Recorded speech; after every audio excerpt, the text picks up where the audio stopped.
This show is sponsored by Realtor Cynthia Baer, Putting Down Roots. Visit your in-town real estate specialist in Atlanta at cynthiabaer.com. You are now tuned in to the Good Gracious Show. Welcome. Howdy, Good Gracious family. It is Sunday, August 19th, 2018, and this is episode, Good Gracious, 111. Boyd Baker here, and I am so sorry. I have let down some of my amazing guests, as well as you hungry listeners out there who want to know more about the great Southern musicians, artists, and change makers we have all around us.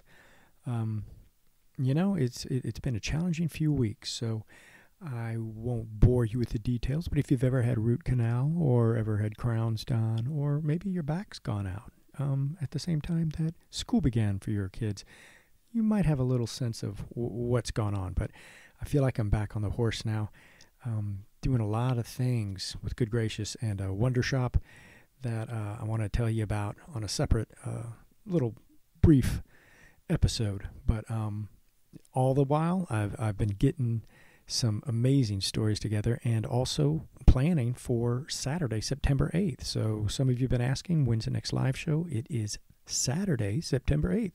We're doing another one at the Switch Yards Downtown Club. This one is a really funky kind of thing. It's a full-on theme show, man. I'm not kidding. If you like Patsy Cline, then you're going to dig it.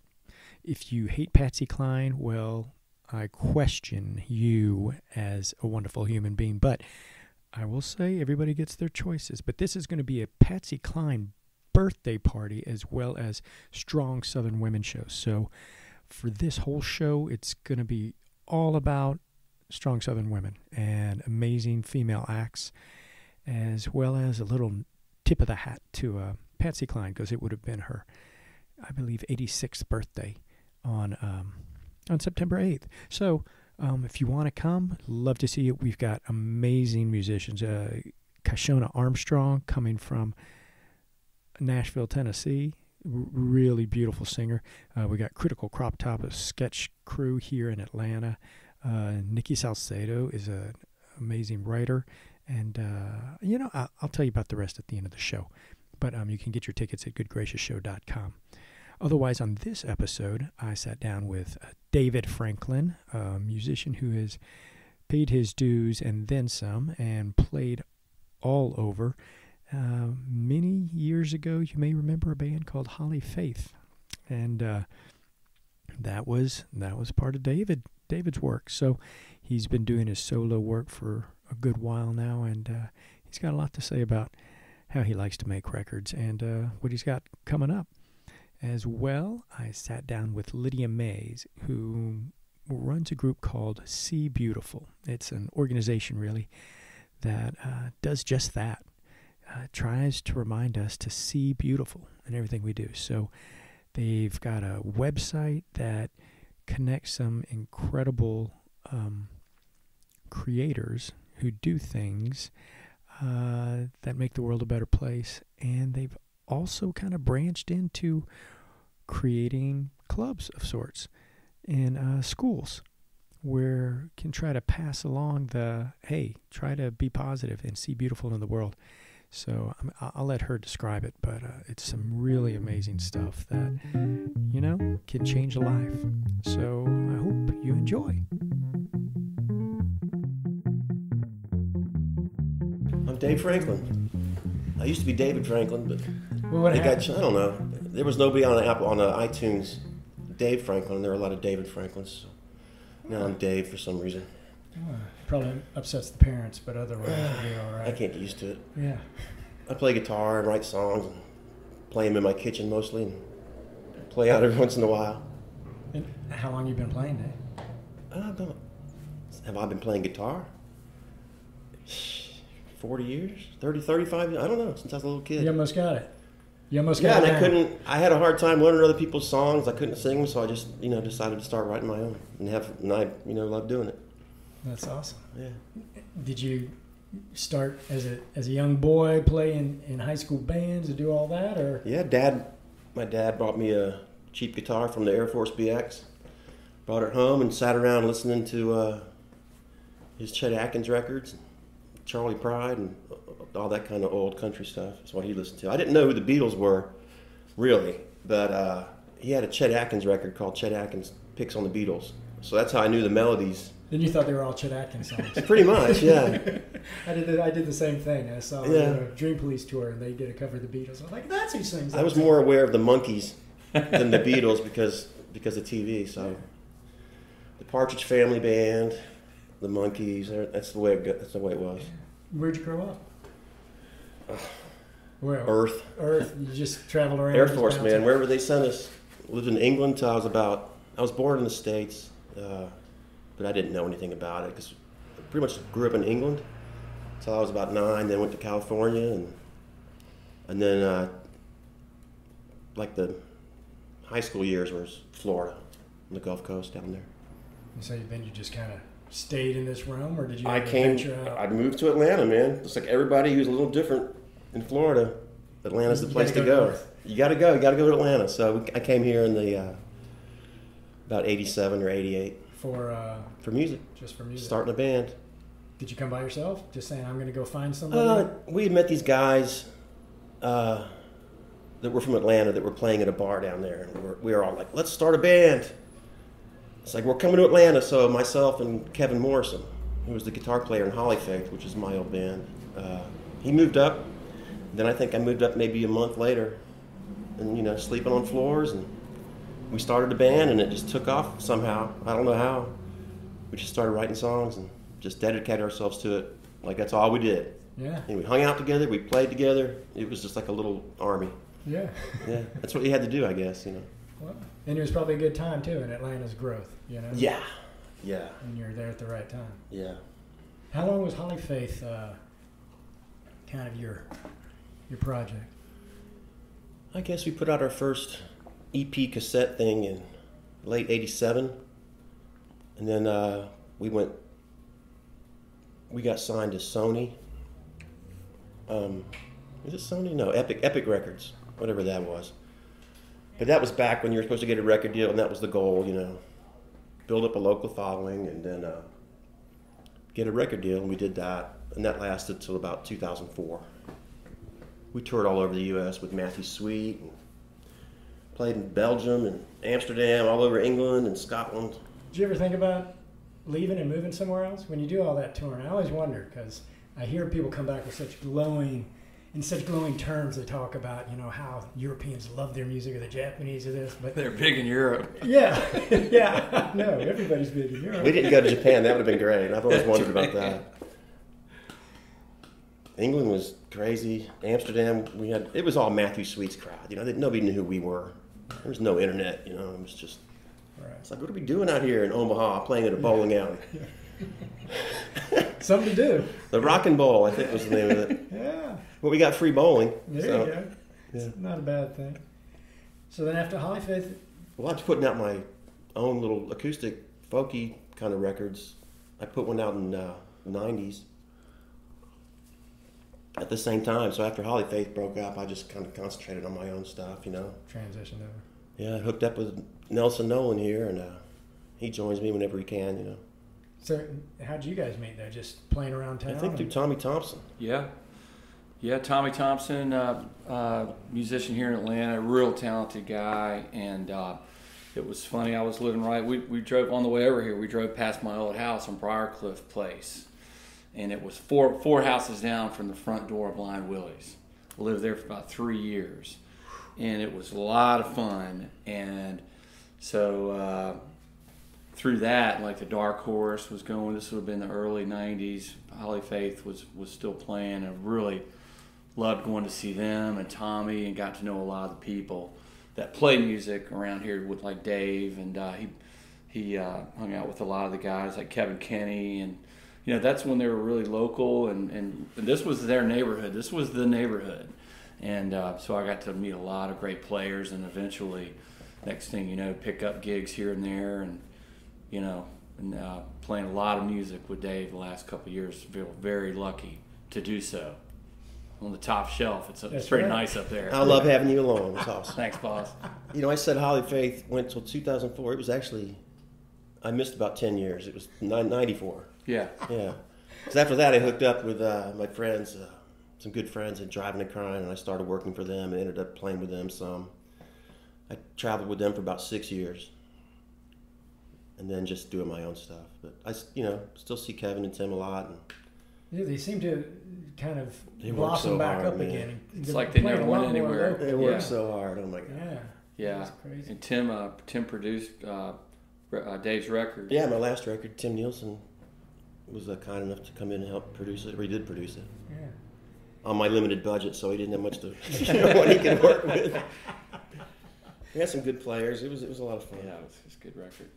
So what do you have on the horizon? You just keep playing, I want to do a new record real soon. That's what I want to do. Just play around when I can. Does writing come easy to you? No, not like it used to. You feel Not as much. They're fewer and far between. But I'd like to at least do another record, if they still call them records. What do they call them now? A collection of I think digital. they're back to being records now. I think the records is the closest thing. Yeah, I think you're right. Since Wax came back, they were like, yeah, let's call it a record. Yeah. 'Cause you can't call it. I'd like to at least do some more recording, get them down at least. Yeah, Yeah. that's not bad. Do you ever work with others when you do, or are you solo? You're crafting all the lyrics. You're doing all the music as well. Oh, I do it all. I don't do it all, but it's just melody and chords and some words. Yeah. I never done much co-writing really. Maybe that's the next chapter. Yeah, I just don't have much to say sometimes.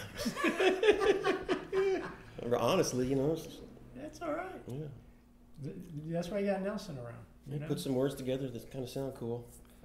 Yeah, he's like, hey man, can you come over? I got some new stuff. Come on by. And I was like, all right, I'll come on by. And then, like I say, it's in his kitchen. It's like the kitchen sessions or something. He lives about 3 blocks from here.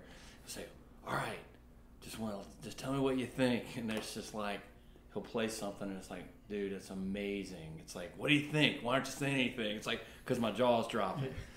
And he's played the 30A Festival, the Songwriters Festival, and he's really done well down there.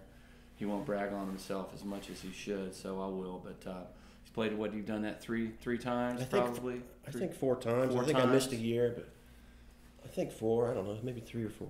Yeah. Do you find that a good experience to be around? It's the best, man. Really? I look forward to it, man. I hope I can do it again this year in January. Is it just the beach, or is it just because it's kind of like going home for you? No, it's not. No, the beach is great, but I don't. I left for a reason. I think, Florida.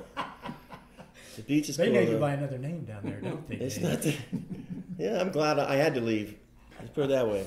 Things would not have turned out so well if I hadn't. So it was good to go. But it always feels good to go back, at least for 30A. I just like the atmosphere. It's, sometimes we don't even go to the beach.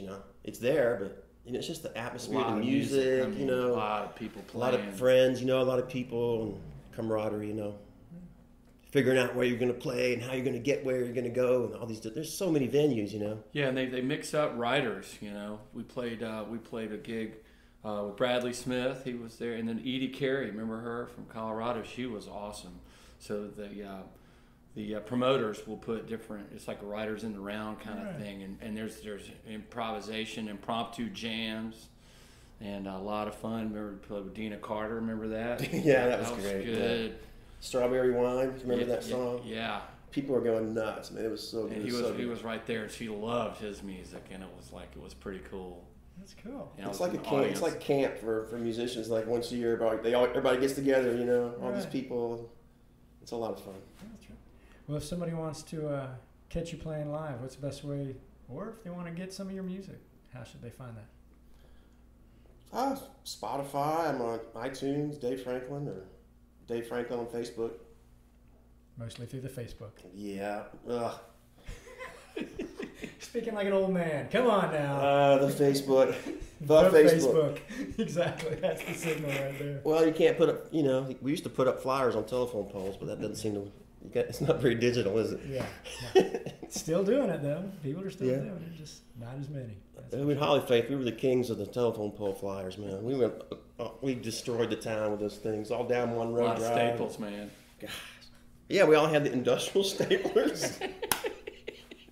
Get up on the hood of the car. Get way up there where they can see it. That was that's what we deemed the secret to success was, massive flyering of telephone poles. Probably was. Yeah. All right. Well, thanks for coming in, man. I appreciate Thank you so much, Boyd. Appreciate it. A song called Window Seat.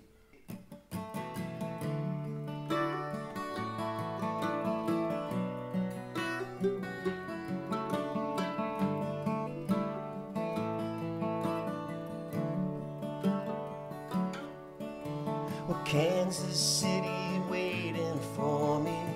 I ran the light into Missouri, broken down in East St. Louis, running when the rain fell.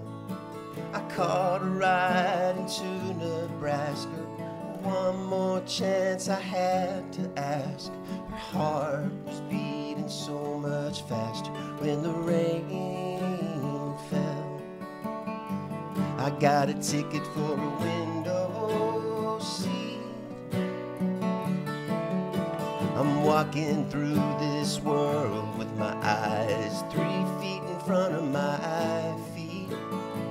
I got a ticket for a window seat on this street. I'm traveling hard to get back home.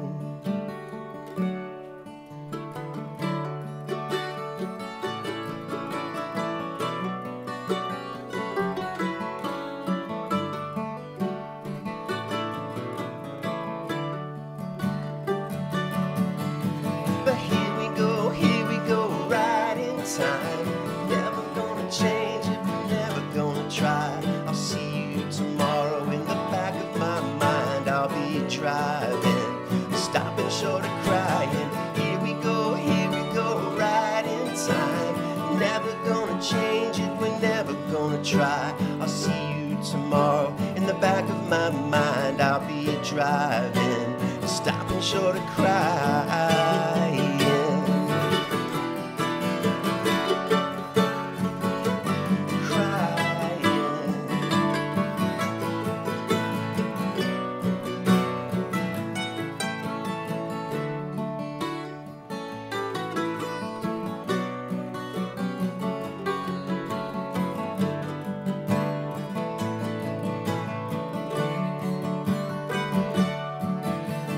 Two-lane roads in West Virginia, miles and miles, I still can see you standing in the door when I was leaving. We were fighting when the rain fell, and we've been living in the maze of glory.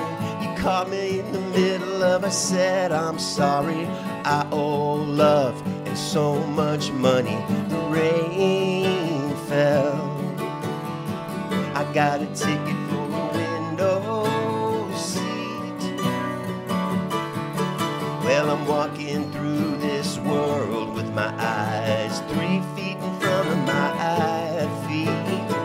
I got a ticket for a window seat on the street. Well, I'm traveling hard to get back home.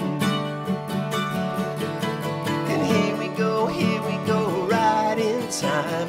Never gonna change it, we're never gonna try. I'll see you tomorrow in the back of my mind. I'll be driving, stopping short of crying. Here we go, right in time. Never gonna change it, we're never gonna try. I'll see you tomorrow in the back of my mind. I'll be driving, stopping short of crying.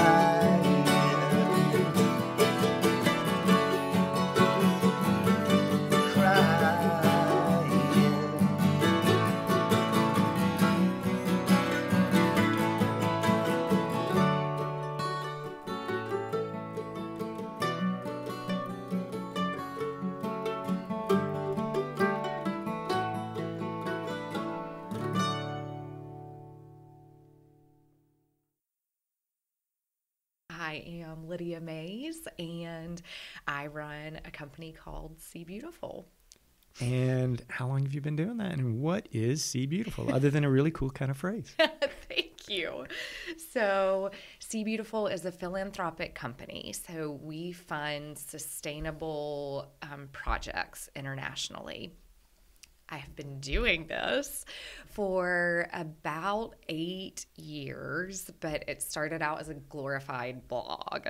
So, I was writing while I was still a professor at Georgia State University, and I had this personal understanding of See Beautiful that meant something to me, and I was writing about, seeing beautiful and the power of that phrase being something that it's important to see beautiful in yourself, it's important to see beautiful in others, and it's important to create more beautiful in the world. The more I wrote about it, the more people started connecting and telling their own story about how they were having a hard time seeing beautiful in themselves. And once they started trying, it was making their life better. And all of a sudden I realized, wow, they're really defining it differently than I was defining it. And there was some traction in the fact that people could apply this lifestyle in their own world and it be something entirely their own. And that was really special. So it went from this blog and writing, and then I started hand stamping these recycled aluminum bracelets with the phrase See Beautiful, and those started selling.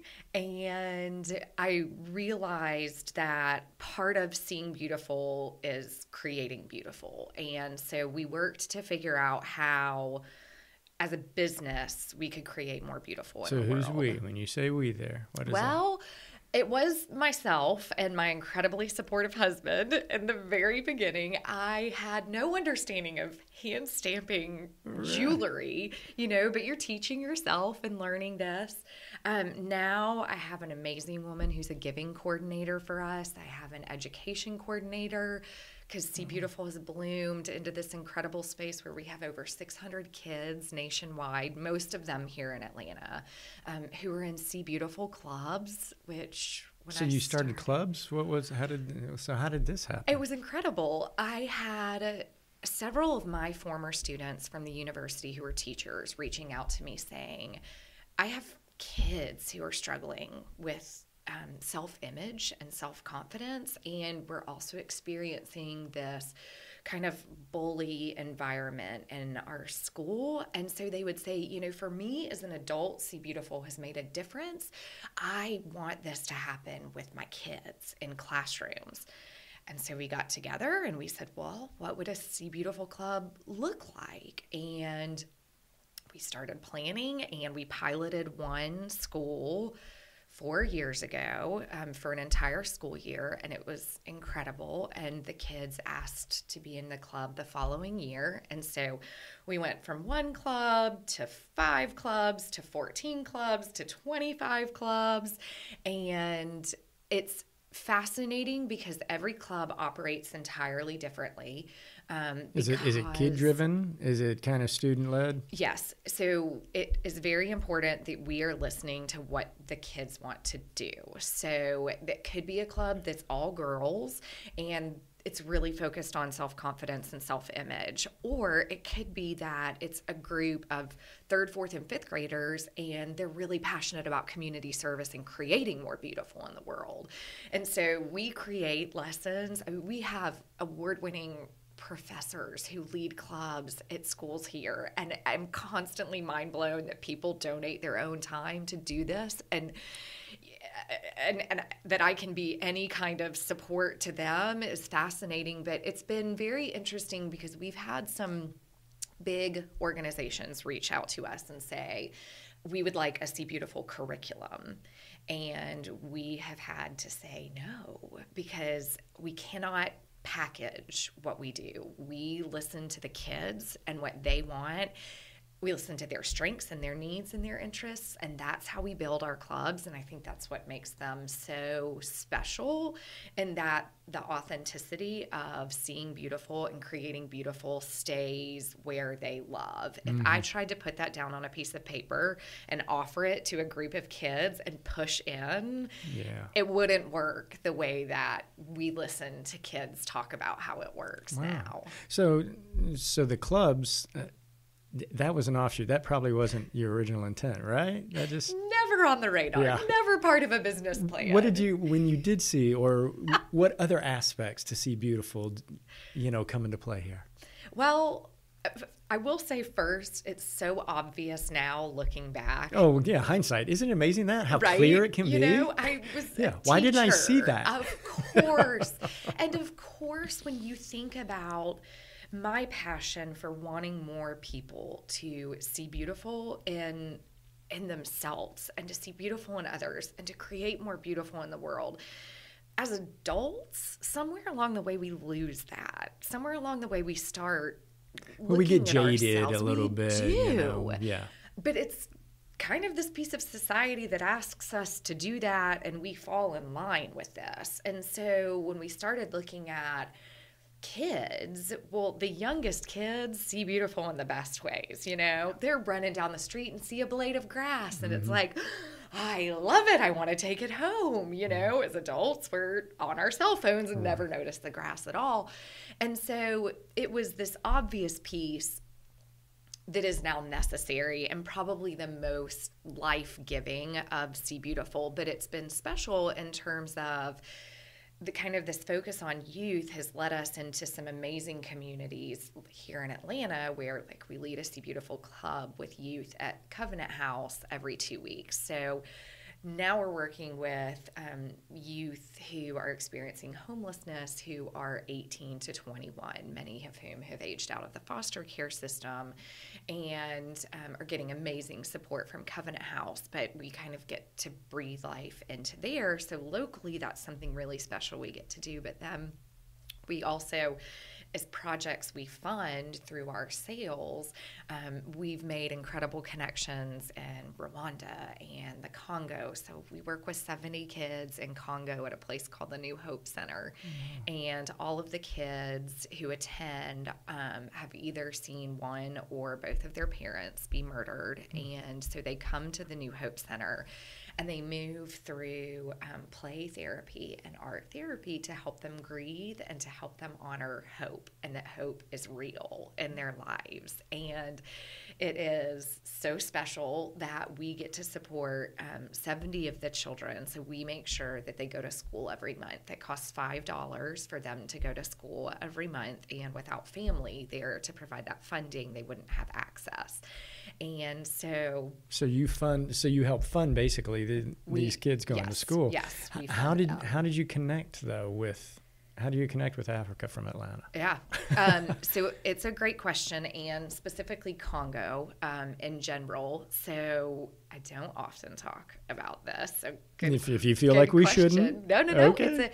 It's a great question. So See Beautiful, when it came into fruition a long time ago, came from a place of, personally going through a hard time. So my husband and I were experiencing infertility and loss, and kind of personally I was realizing I was not seeing beautiful in myself or the world, and that was really hard.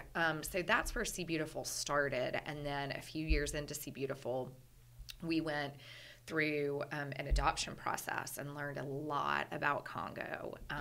And we were matched with a child there who ended up not coming home. And she has a great story for her life, and that's wonderful. But we fell in love with the people of Congo, which for my husband and I was a very hard thing that she wasn't coming home. For her, again, she has a happy continuation for her story, but for my husband and I, we loved the people of Congo and will always be attached to the country.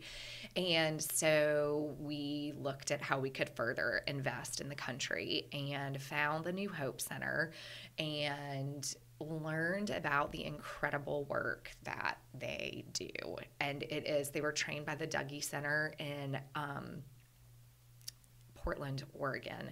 And so the art therapy and the play therapy that they do is mind blowing. I mean, if a place like this existed in Georgia, I would drive there every day. Like, it is absolutely incredible. They invite the kids, and to sit in the space and listen to the children there is something that I cannot explain. But the kids, when they go into the art therapy, they draw pictures of their grief and their sadness. And the pictures that they draw are the most raw pictures you've ever seen, and for it to be a child drawing them is very heartbreaking.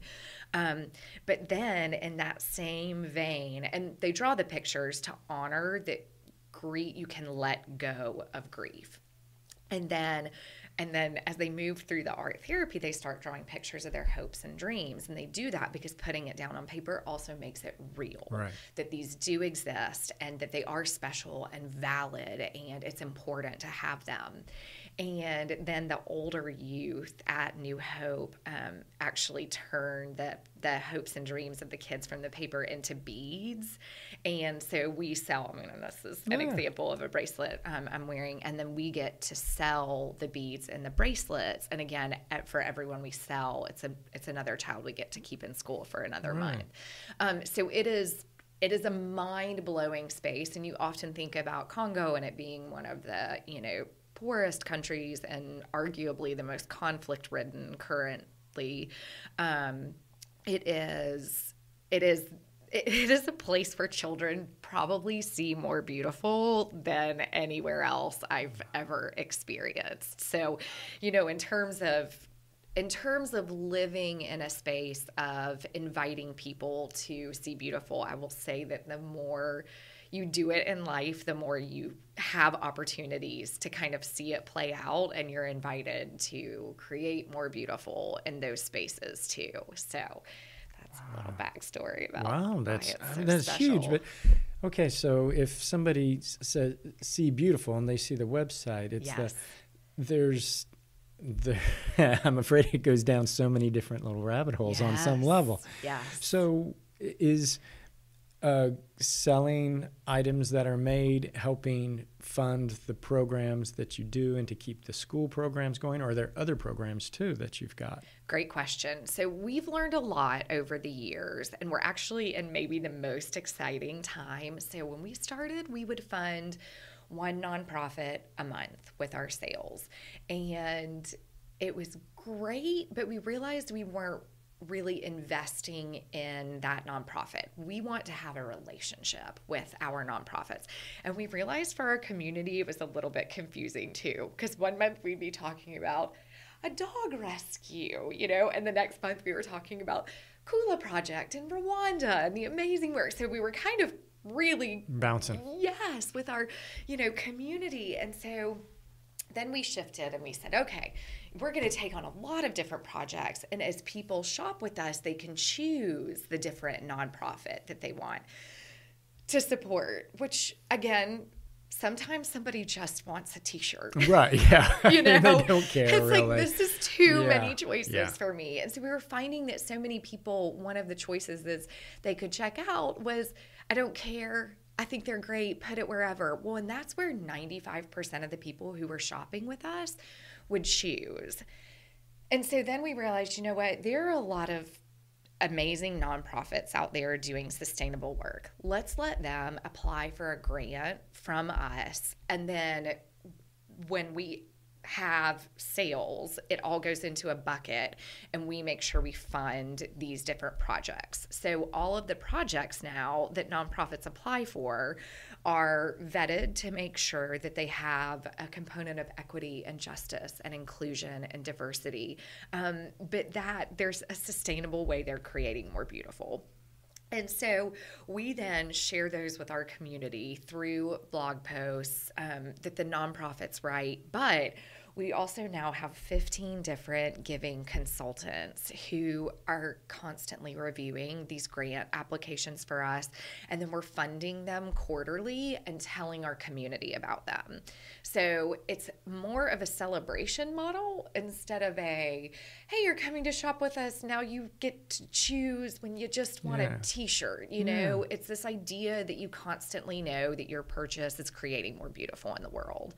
So we actually on June 15th, we closed our first quarter of grant applications. So we have 30 amazing projects that our giving consultants are reviewing right now. Now, the giving consultants, are these friends, volunteers, folks on that level? They are incredible. Right now, it's all women.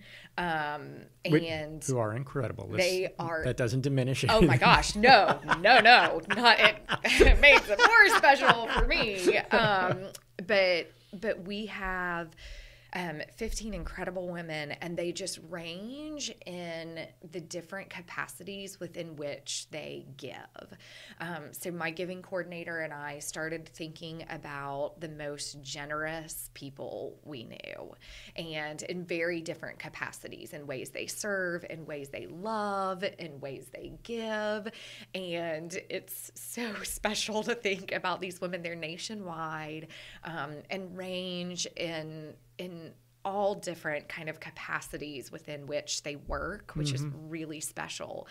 So I'm excited. Again, we're going to you're going to see how this see how this goes. It's our first one, well, but it's all positive. It's oh my all gosh! good. And you look at the different projects that have applied, and I mean, I get teary eyed because it's like the ability to know what, as a business owner, the choice that we have made to make sure we're creating more beautiful in the world, to look at the projects that have been put out and think, because someone purchases a bracelet or a t-shirt, that it can make this kind of impact in the world is nothing short of the most special thing you could do every day. Yeah. Well, are you a graphic designer too, or do you have folks? I mean, how do you're creating a shop, obviously, that helps fund this, but where do those items come from? Where does that, I mean, that's a whole other job, isn't it? It is. And I feel like I'm constantly learning. So if any of your listeners out there have products that are handmade and eco-friendly and please let us know. We have learned over the years, and like I said, it started with that recycled aluminum bracelet, and then we started working with co-ops in India who make some of our products, and co-ops in Haiti who make some of our products. And then we've got artists in Nashville who make some, of our products. We are purposeful in making sure that as a company who's creating more beautiful in the world, we never want the products that we're selling to be doing damage to the world, right? So all of our t-shirts have plant-based ink, so we're pretty purposeful, which has honestly made for a slow-growing product line because it takes us a long time to really make sure we're doing it the right way.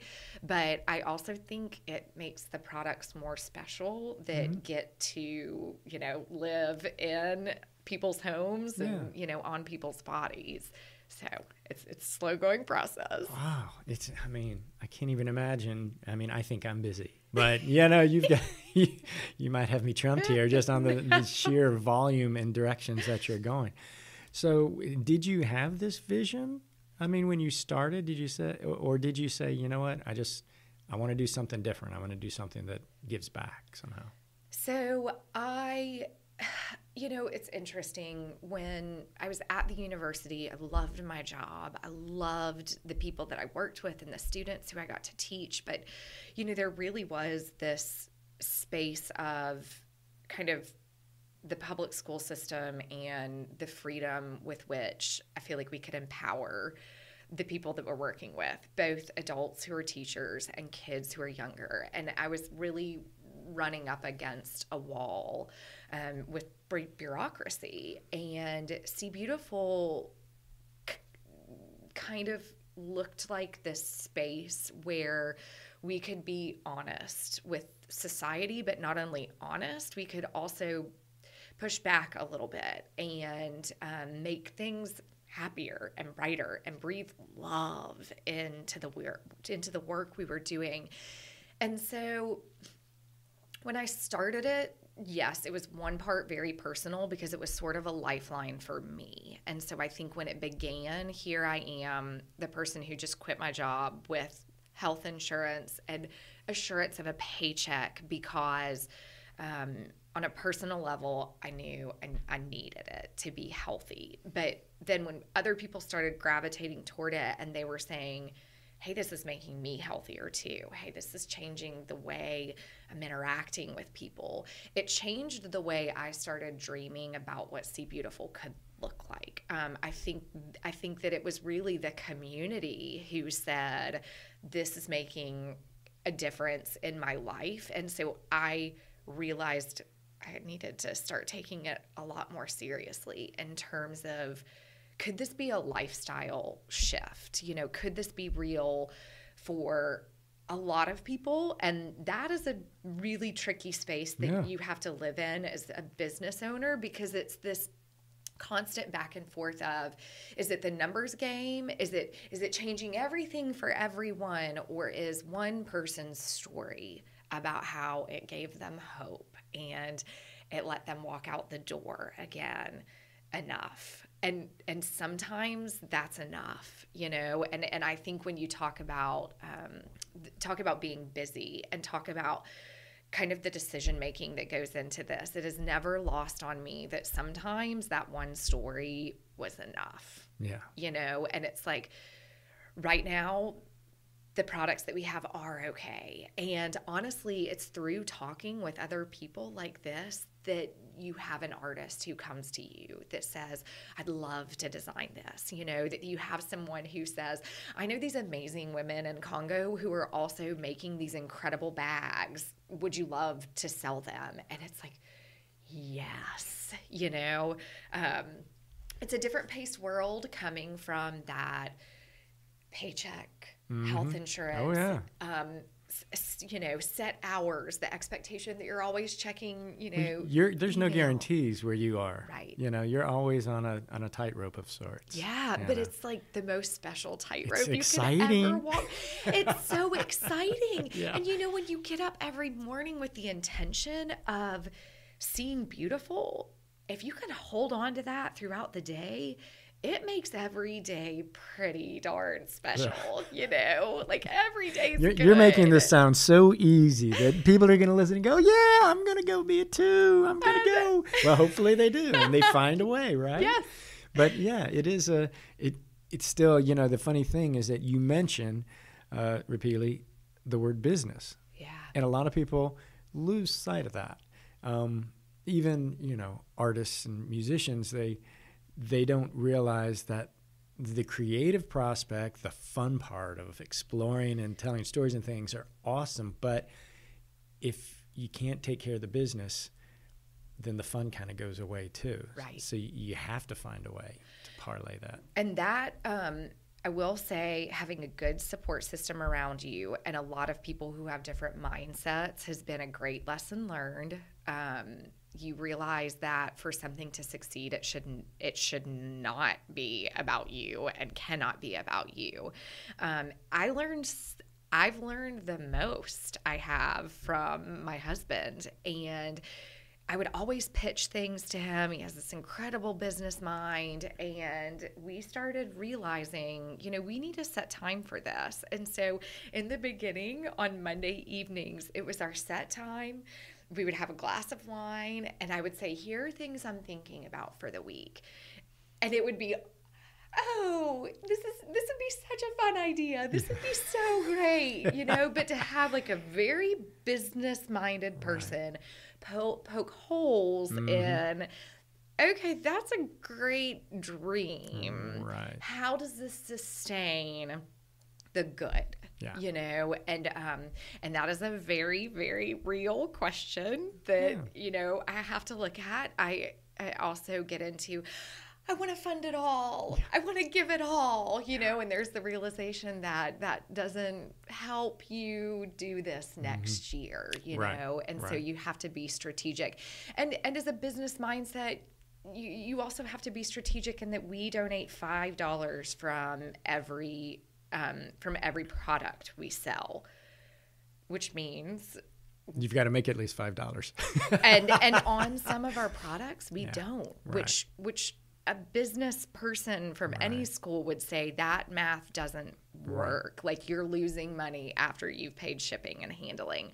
But that's not how it is for all of our products. Right. And so so now you've got the grocery store model where you have your loss leaders exactly in things that you know you're not going to make money off of, and other things you're going to make good money off of. Exactly. And you hopefully get that to spread. And it's been working. And I think one of the most special things is for the products where we end up losing some money, that's still a product that goes into someone's home that's special. It's still a product that they can share with a friend and tell the story of See Beautiful. So that's a special piece for us that we didn't want to lose. Right. Even though we're losing money. money.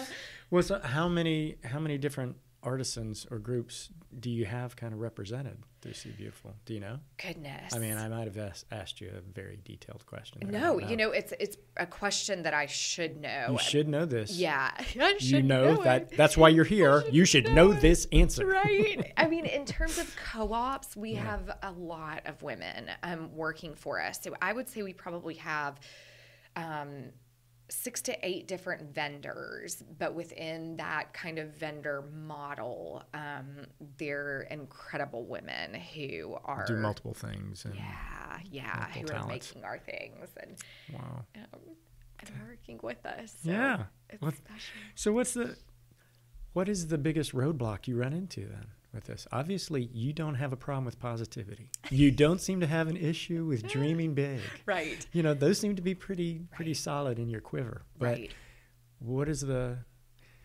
thing that you beat your head up against too often? Yeah.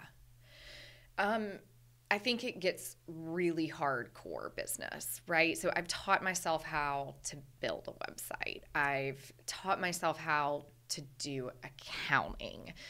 So it's those nitty gritty pieces of business that are not life-giving for me. I'd rather be with our kids at Covenant House or at the New Hope Center than figuring out how to file last year's taxes. And how do you get through that though? Do you have friends that you just ask, or do you take classes, or I'm just curious? So I listened to Callie Murray, who's with Plywood People right now, and I remember her saying that every quarter it's like she is taking a different course in something. And I thought that's a really great way to think about it, and it makes life seem less overwhelming, right? I don't have to be everything at once. So one quarter I'll teach myself about search engine optimization. The next quarter I'm teaching myself about the best way to market products. So I will outline for myself the things that I need to be learning, but I compartmentalize it. So because in the beginning it felt really overwhelming, and I was kind of spinning wheels. But then I realized, it's all always changing. In the beginning I thought that I really needed to have this wild presence on social media all the time.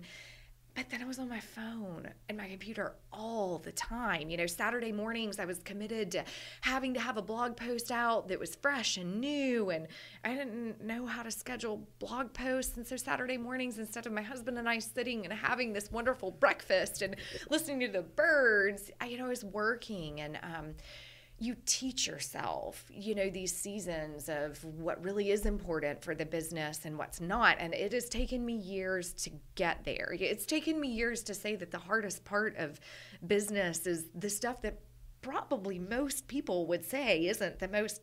There are a few people who love auditing taxes, right, but it's taken me a long time to get there because I felt a lot of pressure to make sure I was everything. And I think as a company, when you're trying to fund amazing projects, there is a pressure to want to fund them all. Yeah. And so you have to find it's Schindler's List. It's Sophie's Choice. Which child, how do you not give? And once you open up your heart to that, you can't close that door easily. The door gets open wider and wider, which is thrilling, but then the door is wider and you learn about the amazing things happening in the world. And I've realized now what an honor it is to have a commitment to realizing what good, amazing, beautiful, sustainable work is happening right in our backyard and around the world, that See Beautiful, that anyone who comes and is part of the community like gets to make better, which is so cool because it's the community who does this. How I ended up being a conduit in any of this is the greatest thing, but it's the community brings these things to us. They teach us about these things, and so it was overwhelming, but now it gets to be a place. I really look at it as a space where we get to celebrate instead of a space where it gets to let overwhelming creep in. Yeah. Well, I think if you got to pick between celebrate and overwhelming, I'm going to pick celebrate anytime if I can choose. You just have to remind yourself. You have to remind yourself. Here to celebrate. Yep. Little tattoo on the back of your hand or something. Yes, exactly. Celebrate. Well, if people want to get involved, if they,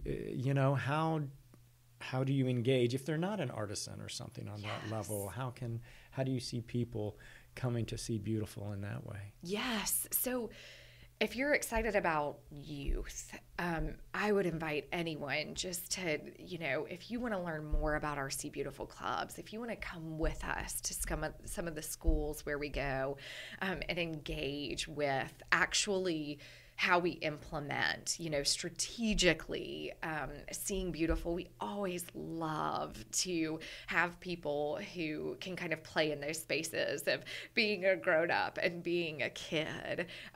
Anyone is always welcome to kind of come into, we have amazing interns.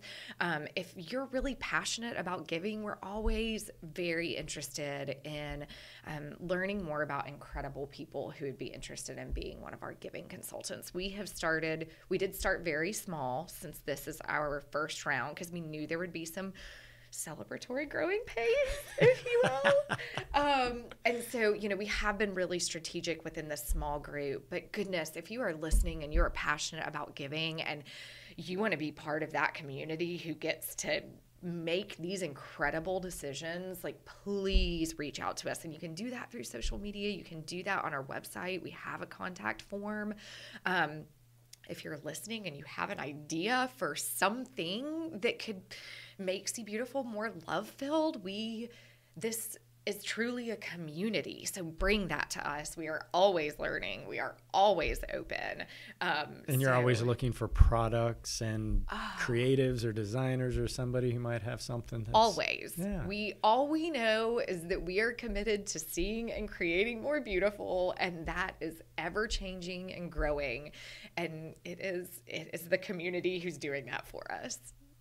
Well, thanks for coming in today. If people want to find out more about you, what's the website? What do they go to? Thank you. It is just seebeautiful.com, like the word see with your eyes, not the letter C. And we're there. So come play. Thank you so much for letting me come talk about it. My pleasure. It's a joy.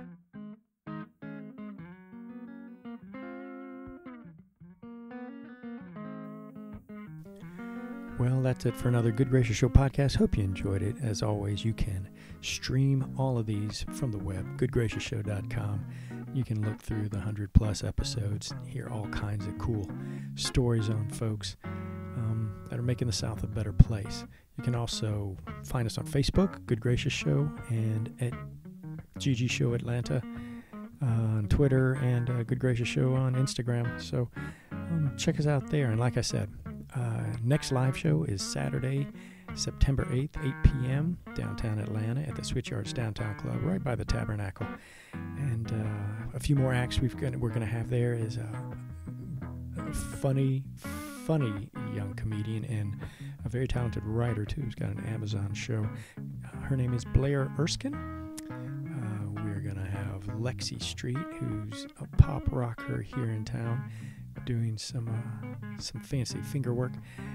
Kate's Club, they create programs that really help heal young hearts, and you're not going to want to miss the story that they've got to tell, as well as Friday Junior. or Friday JR. You know, there's some singing angels that are fairly new here in town, and maybe a surprise or two. So get your tickets, goodgraciousshow.com, and share this with a friend. Bring a friend to the show. It's going to be a hoot and a holler, as they say.